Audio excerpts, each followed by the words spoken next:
Se dice que un largo viaje empieza con el primer paso y en este video vamos a tomar el primer paso en un largo viaje de estudiar la carta de Pablo a los romanos. Hace años en el seminario tuve el privilegio de estudiar esta carta en detalle, partiendo del texto en griego, y en todos mis años de misionero no he podido enseñar así porque ningún seminario soportaría un curso tan extenso. Pero por ser Romanos una carta importante y porque la iglesia ahora ya está en necesidad de madurar, entonces me atrevo a ofrecer una serie de cursos exegéticos sobre esta carta de Pablo a los romanos. Espero que nos puedan acompañar para que logren estudiar y entender mejor esta carta tan importante para entender la doctrina cristiana. Y vamos a orar ahora y pedir que Dios nos ayude a lo largo del curso que empezamos hoy. No estamos seguros cuánto tiempo va a llevar, solo que será muy extenso, pero será un fascinante estudio de la carta a los romanos en el idioma original. Padre, queremos al inicio de este estudio ponernos en tus manos.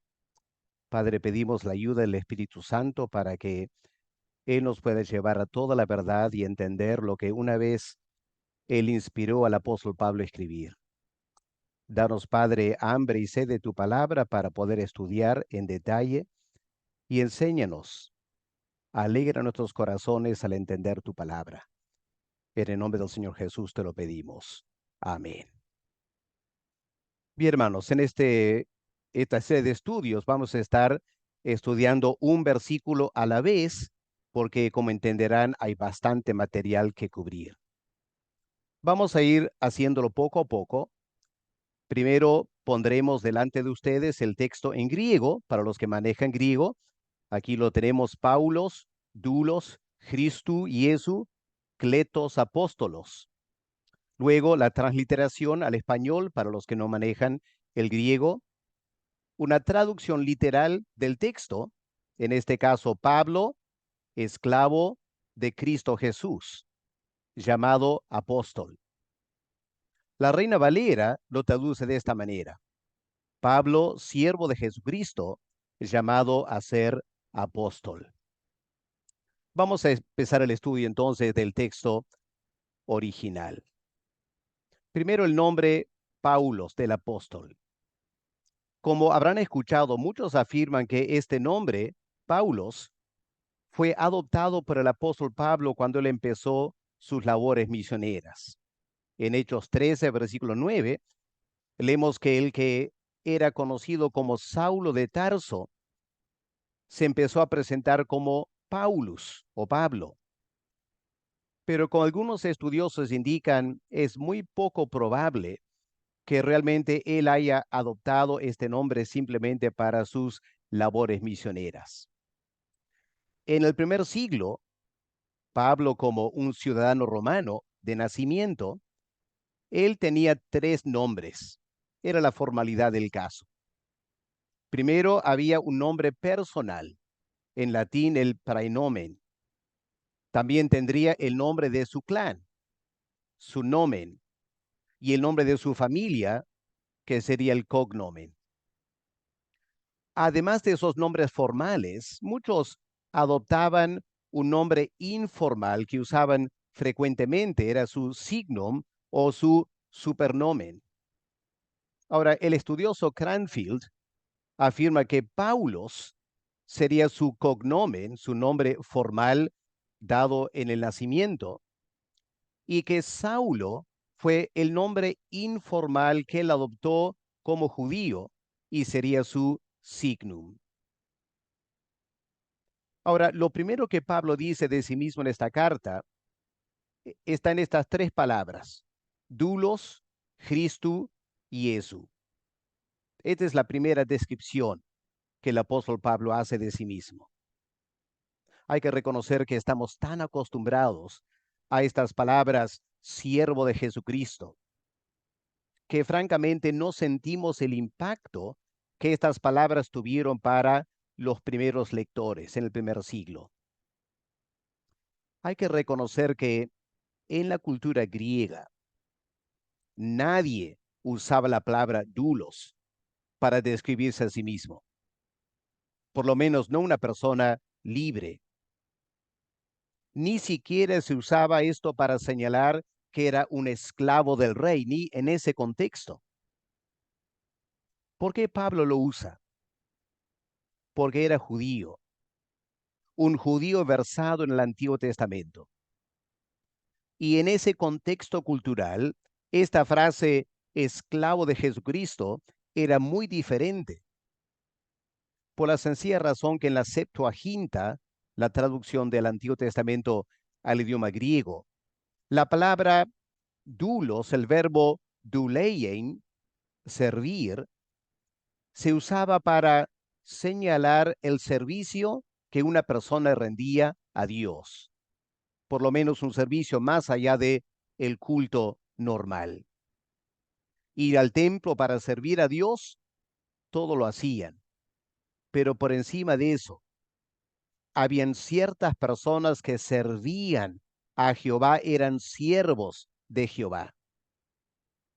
Y Pablo sabía que en el Antiguo Testamento, esta expresión en hebreo, Ebed Yahweh, en la Septuaginta, traducido doulos kuriou, lejos de ser algo despectivo o peyorativo, como era en la cultura griega, para los judíos era un título honorífico, otorgado en las escrituras a algunos grandes hombres de Dios.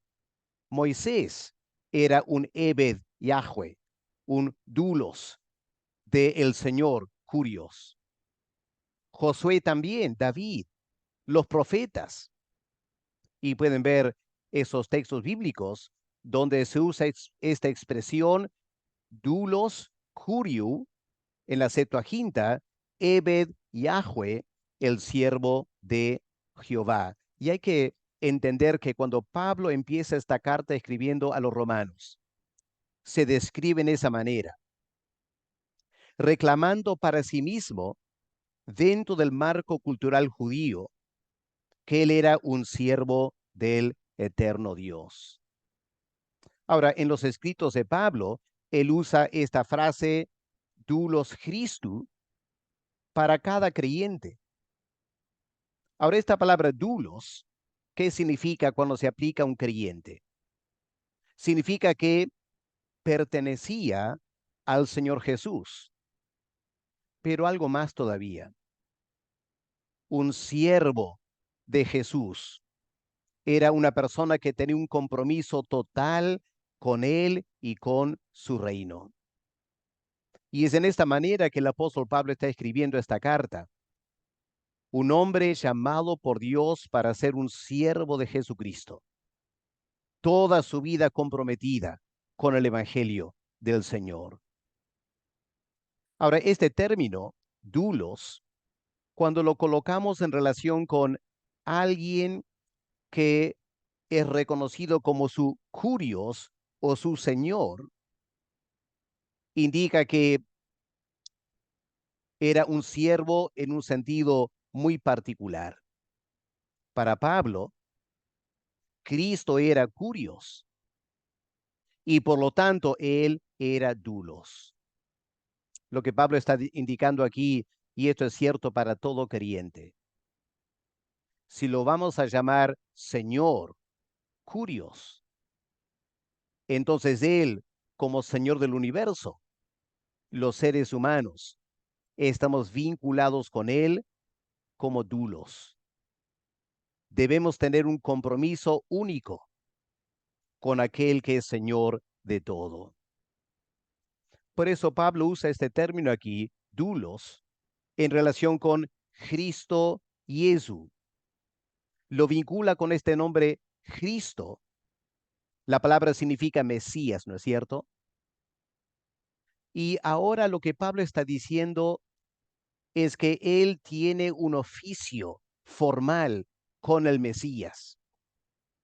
Es interesante que lo más probable, aunque no está en todos los manuscritos antiguos, lo más probable es que Pablo escribió doulos de Cristo Jesús, no como la Reina Valera, que pone siervo de Jesucristo. Porque esa frase, siervo de Jesucristo, indicaría que era un siervo de un hombre llamado Jesús, que también era Cristo. Pero parece que Pablo en el texto original invirtió el orden, como en varias epístolas. Y él se coloca como dulos de Cristo, del Mesías. Por lo tanto, tiene este oficio formal en relación con el gran Mesías. Y ese Mesías tenía el nombre de Jesús de Nazaret. Al poner la palabra Cristo primero, el apóstol Pablo está reconociendo que él tiene un oficio, está vinculado con aquella persona que es el cumplimiento de las promesas y las profecías del Antiguo Testamento y la esperanza de Israel. Qué tremenda cosa para empezar la carta, ¿no es cierto? Pablo, un esclavo, un siervo del Mesías que se llama Jesús. Ahora recalco que en la Reina Valera van a encontrar que el orden de los nombres es al revés. Cuando chequeamos las demás cartas de Pablo encontramos algo interesante. En 5 cartas paulinas, los manuscritos antiguos tienen los nombres en ambos sentidos. Hay algunos manuscritos que dicen Jesús Cristo. Otros manuscritos dicen Cristo Jesús. Así que los manuscritos están divididos en el orden original. Eso encontramos, por ejemplo, en Romanos, en 1 Corintios, Efesios, Tito y Filemón. Pero lo importante es que hay otras 5 cartas de Pablo, en el cual en todos los manuscritos antiguos, el orden es indudablemente Cristo Jesús.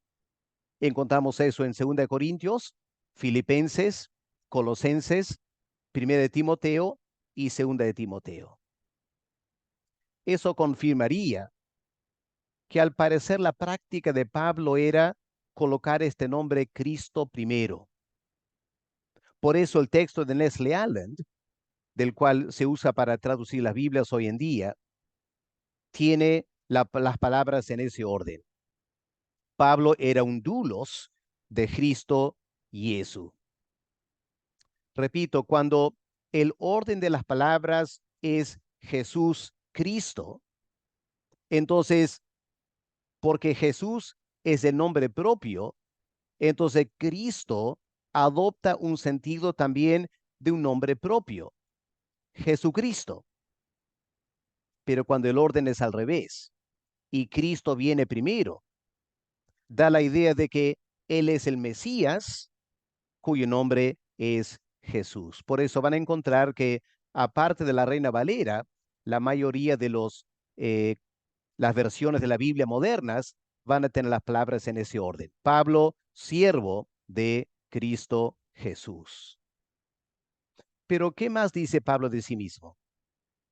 La segunda frase es kletos apóstolos, llamado apóstol. La Reina Valera traduce llamado a ser apóstol, pero el texto en griego no tiene el verbo ser. La palabra kletos es un adjetivo que Pablo usa, por ejemplo, en los versículos 6 y 7, cuando habla de los santos. Dice, los santos que son llamados. Esta palabra kletos, adjetivo, viene del sustantivo klesis, y se usa en esos versículos, que se deriva del verbo kalein, que significa llamar. Ahora, en la Septuaginta, este verbo kalein traduce el vocablo en hebreo jara. Lo interesante de este verbo es que se aplica al llamado de Dios a la vida y a la salvación. Varios textos del Antiguo Testamento enseñan que Dios es el que llama a la salvación y Él es el que llama a la vida eterna. El concepto fundamental en este llamado de Dios está en la gracia de Dios, porque como seres humanos no merecemos la salvación de Dios. Cuando Él nos llama a la salvación, es un llamado de gracia, pero es un llamado que exige de nosotros fe, obediencia y servicio. Ahora, para Pablo, todos los creyentes son llamados. Hay muchos textos que recalcan eso y ustedes los conocen bien. Hay algunos ejemplos. Cada creyente es una persona llamada a la salvación. Pero Pablo, además de ser llamado a la salvación, fue llamado apóstol.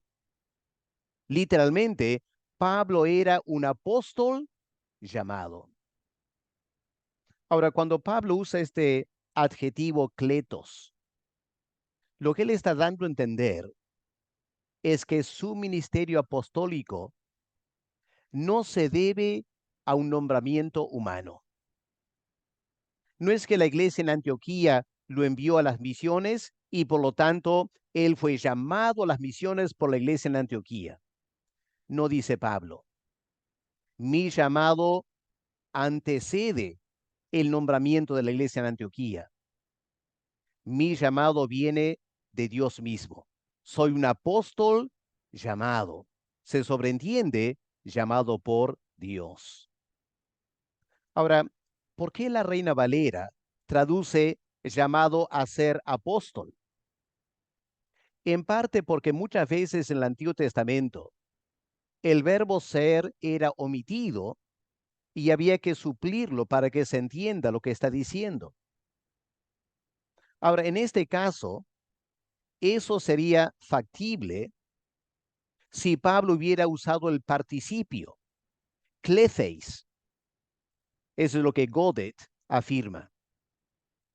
El hecho que Pablo no usó el participio verbal, kletheis, sino que usó el adjetivo kletos, destaca esta característica muy especial de su apostolado. Él es un apóstol llamado por Dios mismo. Pero esta palabra apóstolos, vamos a meditarlo un poquito más. Esta palabra se usaba en la cultura griega y también en la cultura judía.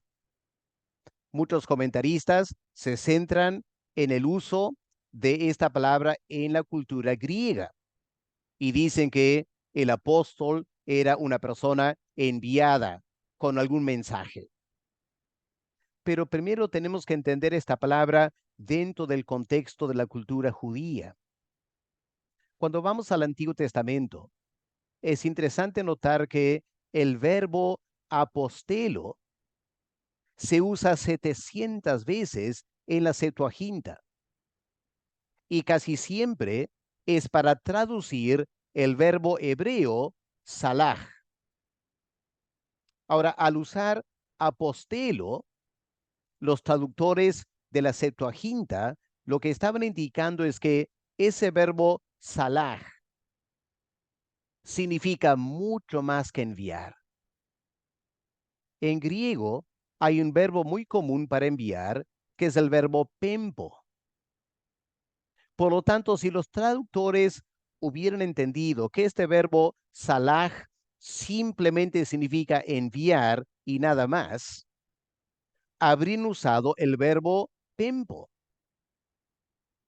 ¿Por qué usaron apostelo, un verbo mucho menos común? Es porque los traductores de la Septuaginta estaban entendiendo que el verbo salaj en hebreo significa no solo enviar, sino enviar a alguien con una misión muy específica. Apunta a la finalidad de la misión. Por lo tanto, un enviado, un salaj, es mucho más que un simple mensajero. Vamos a mirar un momento Josué capítulo 1 para ver un ejemplo de esta traducción con el verbo apostelo para traducir Salah y captar el significado de esta palabra. Miremos Josué 1, el versículo 16. Leemos aquí. Entonces respondieron a Josué, diciendo, nosotros haremos todas las cosas que nos has mandado, e iremos a donde quiera que nos mandes. Iremos a donde quiera que nos mandes. Lo que está diciendo estos líderes no era simplemente vamos a ir a enviar a transmitir el mensaje que tú quieres que transmitamos. Eran los líderes de las tribus de Israel. Estaban por empezar la conquista. Por lo tanto, el contexto indica que están hablando de el momento que Josué los iba a enviar para cumplir una función específica, que era la conquista. Josué era el general. Estos líderes eran como los capitanes. Josué los iba a enviar para cumplir una misión específica. Y ellos irían en representación de Josué, el gran líder de Israel. Por eso, hermanos, cuando estamos manejando el texto en griego, es importante distinguir entre apóstolos y ángelos. Un ángelos es un simple mensajero, pero Pablo no dice que él es un ángelos llamado, un mensajero llamado por Dios. No, Pablo usa esta palabra apóstolos. Y esta palabra entonces apunta a un cargo oficial. Él ha sido llamado por Dios. Él ha sido encomendado una misión específica. La misión que tiene que ver con el Evangelio, como vamos a ver un momento. Y es este concepto de una misión específica que tenemos que entender aquí al inicio de la carta a los romanos. Pablo es un apóstol llamado. ¿Qué significa eso entonces? El contexto hebreo, salaj, indica que un apóstolos es una persona que va a cumplir una misión, y aquí está lo importante, va con todo el peso del que lo comisionó. En este caso, ¿quién lo llamó? El eterno Dios a través del Señor Jesús. Por lo tanto, Pablo, como apóstol y siervo de Jesucristo, él tiene esta tremenda autoridad. Como dice el diccionario teológico del Nuevo Testamento, el mensajero, que sería ángelos, se convierte en un representante, apóstolos, del que lo encomienda a la misión. Y por eso, hermanos, si alguien maltrataba a un apóstolos en el contexto del Antiguo Testamento, estaba atentando contra la dignidad del que lo comisionó. Quiero que capten eso. Si alguien maltrataba a un apóstolos, que era más que solo un ángelos, mucho más que solo un mensajero, era un representante oficial. Maltratar a un apóstolos era atentar contra la dignidad de el que lo comisionó. Vamos a mirar 2 de Samuel, el capítulo 10, los versículos 4 al 6. Si acordamos esta historia del Antiguo Testamento, 2 de Samuel, capítulo 10, versículos 4 al 6. ¿Qué leemos aquí? Entonces Anún tomó los siervos de David. ¿Se acuerdan? David había enviado estos siervos para saludar a un rey. Les rapó la mitad de la barba a estos apóstolos les cortó los vestidos por la mitad hasta las nalgas y los despidió. Ahora, cuando se le hizo saber a David, lo tomó como un ataque personal, ¿no es cierto? Envió a encontrarles porque ellos estaban en extremo avergonzados. El rey mandó que les dijeran, quédense en Jericó hasta que se os vuelvan a hacer la barba. Entonces volved. Y versículo 6, viendo los hijos de Amón que se habían hecho odiosos a David, enviaron los hijos de Amón y tomaron a sueldo los sirios para desatar o defenderse contra el ataque que venía de David. Es decir, David envió estos hombres como sus apóstolos. La gente de Amón lo trataron mal, atentaron contra la dignidad de David y pagaron un precio muy alto por eso. Ahora Pablo, al comienzo de esta carta, dice a los creyentes en Roma, mi nombre es Pablo, yo tengo este oficio muy especial, soy un doulos del Mesías, que se llama Jesús. Es más, yo soy un apóstol, enviado con una misión muy particular. El Dios eterno me ha llamado apóstol. Así que a donde Pablo va en esta introducción es lo siguiente: presten mucha atención a lo que estoy escribiendo. Escribo en esta categoría de un apóstolos. Algo más aquí también. Al presentarse como apóstolos, ¿qué está diciendo Pablo? Pablo está diciendo, ustedes deben prestar mucha atención a esta carta, no por mis méritos personales. No dice Pablo, no lean esta carta simplemente porque yo soy un gran misionero. No, no leen esta carta porque yo tengo un gran conocimiento teológico. Tampoco. No lean esta carta a los romanos porque yo tengo mucha experiencia en el ministerio. No, dice Pablo, lean esta carta porque soy apóstolos. Cristo Jesús me envió con esta comisión. Y si ustedes no prestan atención a esta carta que un apóstolos de Cristo les envía, ustedes están atentando contra el mismo Señor Jesús. Como un comentarista observado, al usar esta palabra apóstolos de sí mismo, ¿qué está haciendo Pablo? Está desviando la atención de los lectores de su persona hacia aquel que lo llamó a ser apóstol. Por lo tanto, apunta a la humildad del apóstol Pablo y al mismo tiempo a la absoluta autoridad que él tenía.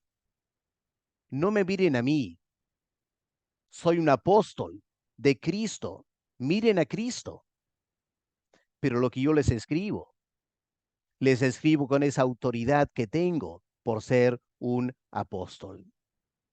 Hermanos, hoy en día si entendemos este título apóstolos, nos damos cuenta de la gran importancia de prestar atención a lo que el apóstol Pablo escribe.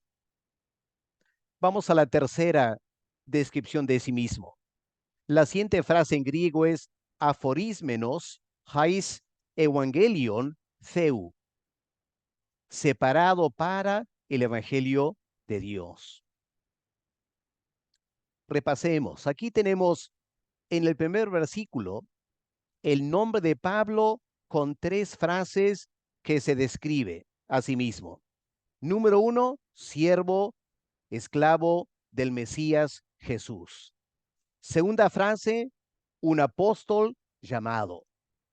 Tercera frase, apartado para el evangelio de Dios.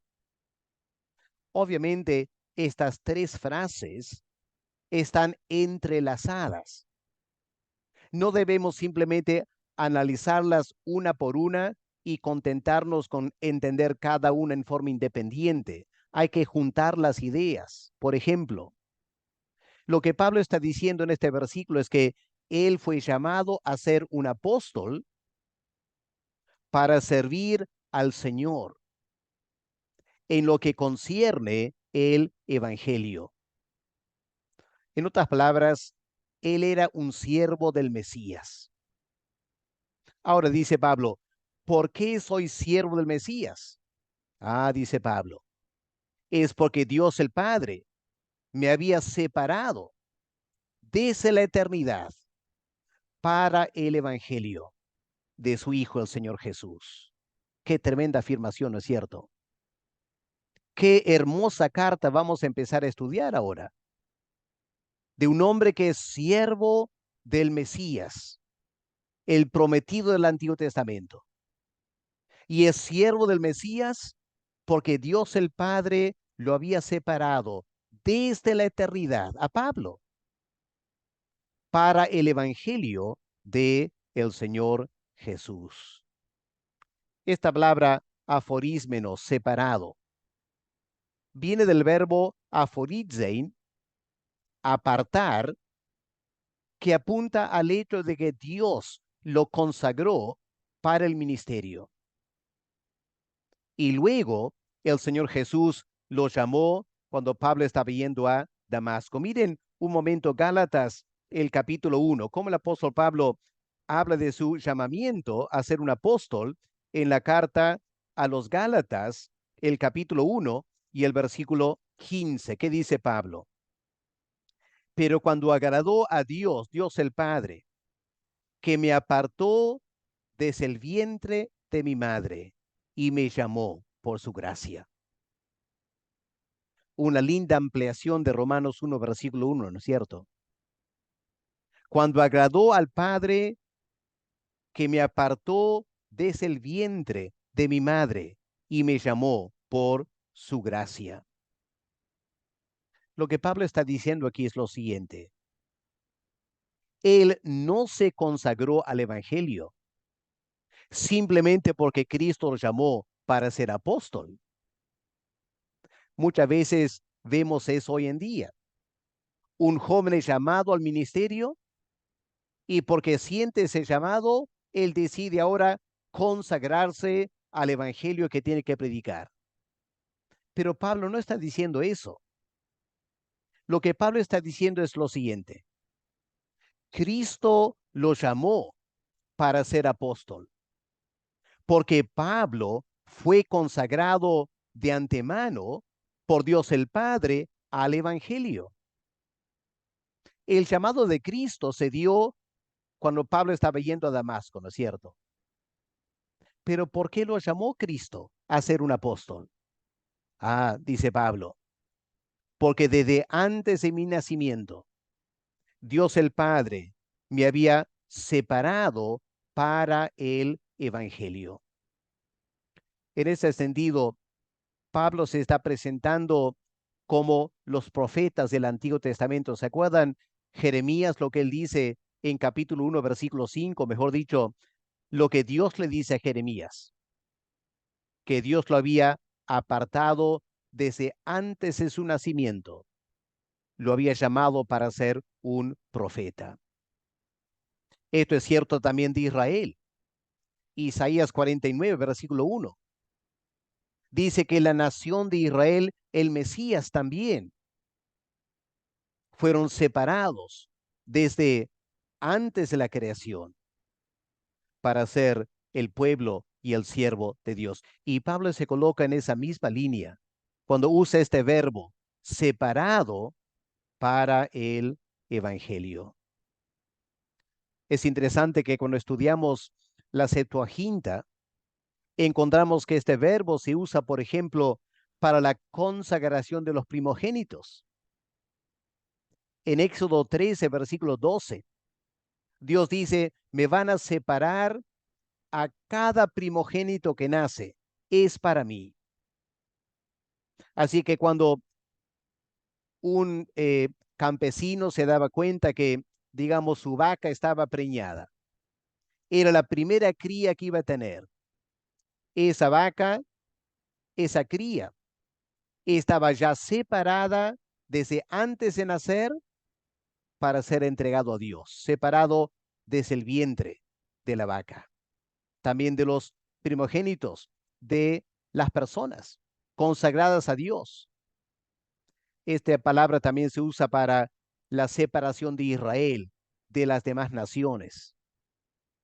Dios había separado a Israel, consagrado a esa nación descendientes de Abraham, desde la eternidad para ser su pueblo.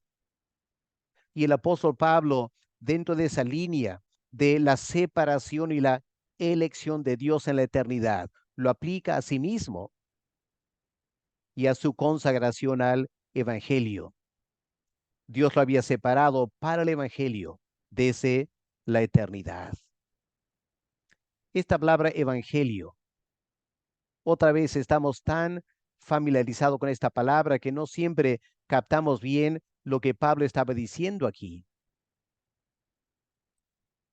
Esta palabra viene del Antiguo Testamento, aunque es una palabra griega, pero tenemos que entender el uso que Pablo hace y el Nuevo Testamento hace de esta palabra a la luz del contexto del Antiguo Testamento. En la Septuaginta, el verbo evangelizei traduce el verbo basar, traer buenas nuevas. A veces era el premio por traer buenas nuevas. En 1 Samuel 31, versículo 9, esta acción de traer buenas nuevas se usa en el contexto de una victoria humana. Cuando hay una victoria, el campo de batalla, una persona va llevando esta buena nueva de un triunfo militar. Pero en el Antiguo Testamento, mayormente se usa para la victoria de Dios, que da lugar a la manifestación del reino de Dios y a la salvación que lo acompaña. Por ejemplo, vamos a mirar Isaías, el capítulo 52 y el versículo 7. Aquí está el contexto del Antiguo Testamento que informa el pensamiento de Pablo al usar esta palabra evangelio. Versículo 7 de Isaías 52. Cuán hermosos son sobre los montes los pies del que trae alegres nuevas, del que anuncia la paz, del que trae nuevas del bien, del que publica salvación, del que dice a Sión, tú Dios reina. Pueden notar, no es buenas nuevas humanas, de alguna victoria humana, no. Son las buenas noticias de que Dios ha intervenido. Dios ha intervenido para traer salvación a su pueblo, para dar paz a su pueblo. Eran tremendas noticias. También en capítulo 61 de Isaías, el versículo 1, el Espíritu de Jehová el Señor está sobre mí porque me ungió Jehová, me ha enviado a predicar buenas nuevas a los abatidos. Y continúa hablando de la salvación de Dios que viene el contexto del exilio en Babilonia, pero luego la salvación de la intervención de Dios en la historia. Así que en el Antiguo Testamento, este verbo y esta palabra evangelio se usa en el contexto de la intervención de Dios y la salvación de Dios. Pero hay que notar algo más aquí. En la cultura griega, esta palabra evangelio también se usaba. Tenía un contexto pagano. Y Pablo no sería ignorante del contexto pagano de esta palabra evangelion. Estaba asociada con el culto al emperador romano. Sabrán que el emperador romano se consideraba un ser divino. Y cuando ese ser divino, el emperador, tenía un hijo, nació un hijo que iba a ser el heredero del trono, las noticias del nacimiento del heredero del trono era evangelio. O cuando ese heredero llegaba a ser mayor de edad, ya pronto por tomar el reino. Otra buena noticia, evangelio. Y más aún todavía, cuando ese heredero subía al trono, las noticias salían por todo el imperio. Las buenas noticias, este ser divino ha tomado el trono en Roma, sobre el imperio romano. Ahora, cuando Pablo usa esta palabra evangelio y añade la palabra theo, Dios, ¿qué está diciendo Pablo? Pablo está resaltando y haciendo un contraste entre las buenas nuevas a la cual él había sido separado, buenas nuevas divinas del verdadero Dios eterno, y estaba haciendo un contraste con cualquier buena noticia del emperador, de aquel que estaba usurpando el lugar de Dios. Y Pablo se presenta a la iglesia en Roma diciendo: yo soy un apóstolos, vengo con toda la autoridad del Mesías, y soy también eh, el que anuncia el evangelio de Dios que pertenece al Dios eterno. Y claramente eso tenía connotaciones políticas. Recordemos que Pablo está escribiendo esta carta a la iglesia en Roma. Roma era el centro del culto al emperador.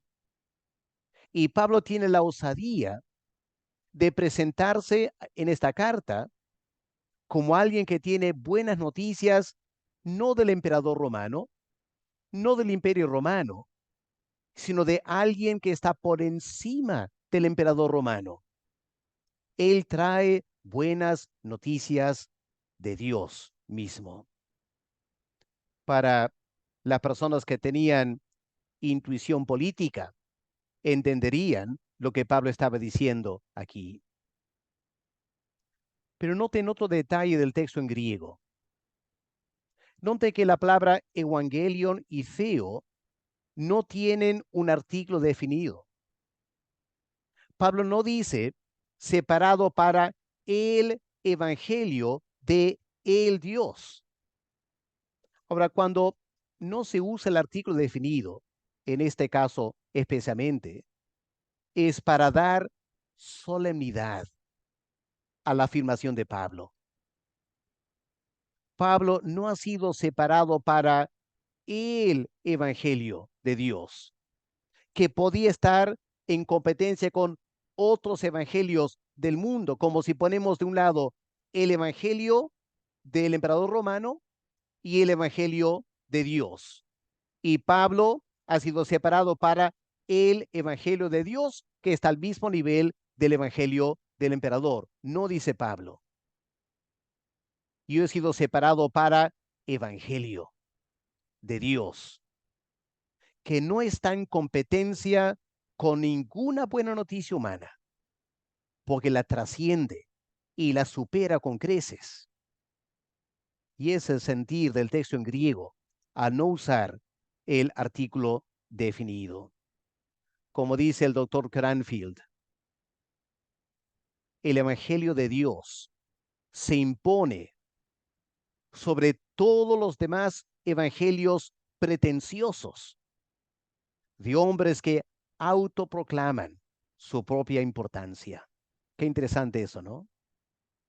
Pablo ha sido separado para el evangelio, evangelio de Dios, que se impone sobre cualquier otro evangelio pretencioso de seres humanos que autoproclaman como el emperador su propia importancia. Y Pablo toma esas pretensiones y las pone a un lado y afirma a la iglesia en Roma: el que les escribe es un apóstolos. Él ha sido separado para evangelio de Dios eterno. Ahora pensemos en lo que eso implicó para Pablo. Ser separado para evangelio de Dios. En primer lugar, Pablo fue separado por Dios para recibir el evangelio. Si leemos Efesios capítulo 3, el apóstol Pablo ahí describe con lujo de detalle cómo Dios el Padre le reveló a Pablo el misterio del Evangelio. Pablo, con una persona separada para el Evangelio de Dios, en primer lugar, tenía que recibirlo. Y luego Pablo tenía que formularlo. En esta carta a los romanos, vamos a ver cómo el apóstol Pablo formula, expresa este tremendo evangelio. Pero también Pablo tenía que proclamarlo.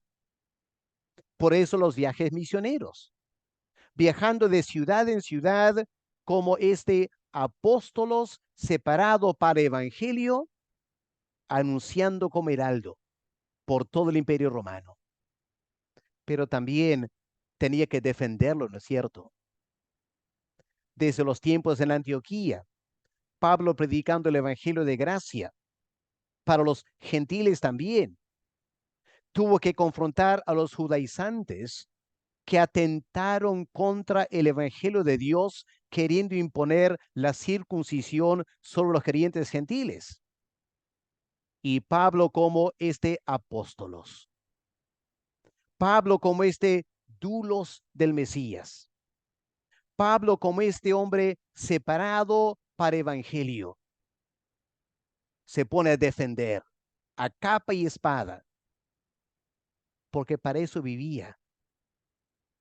Su vida estaba tan comprometida con el evangelio, lo recibió, lo formuló, lo proclamó y lo defendió. Y en la carta a los Gálatas, cómo Pablo defiende este único evangelio del Dios eterno. Qué tremendo va a ser estudiar esta carta a los romanos, de un hombre tan dedicado al mensaje divino. Con razón en Efesios, el capítulo 2, versículo 20, el apóstol Pablo dice que la iglesia está edificada sobre el fundamento de los apóstoles. Los apóstoles que anduvieron con Cristo recibieron de él el mensaje. Y Pablo, como un apóstol abortivo, también recibió de Dios el mensaje. Y juntos establecieron la base para toda la iglesia cristiana. Por eso, estudiar esta carta a los romanos es imprescindible para líderes. Estamos estudiando el fundamento apostólico del evangelio del eterno Dios. Y no hay nada más importante en todo el universo que este evangelio de Dios. Por eso les invito a pasar varios meses, quizás años, estudiando esta carta. Tenemos que hacer más que estudiar. Tenemos la responsabilidad de entender esta carta.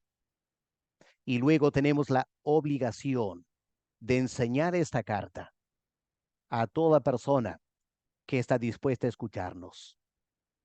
Les invito entonces a empezar este largo viaje de estudiar en detalle la carta a los romanos. Pidamos a Dios que nos ayude, que nos dé la perseverancia, la fortaleza mental, y que este estudio nos alegre, nos emocione como creyentes. Estamos estudiando el Evangelio del eterno Dios para la raza humana, para salvarnos eternamente. Padre, gracias por este inicio del estudio. Sabemos que tenemos un largo viaje por delante. Pido, Padre, que tú nos ayudes a poder perseverar. A mi persona, prepara las clases, y a los hermanos que escuchan, el anhelo de estudiar y entender, y luego compartir lo que van aprendiendo con otros. En el nombre del Señor Jesús te lo pedimos. Amén. Que Dios le bendiga, mis queridos hermanos.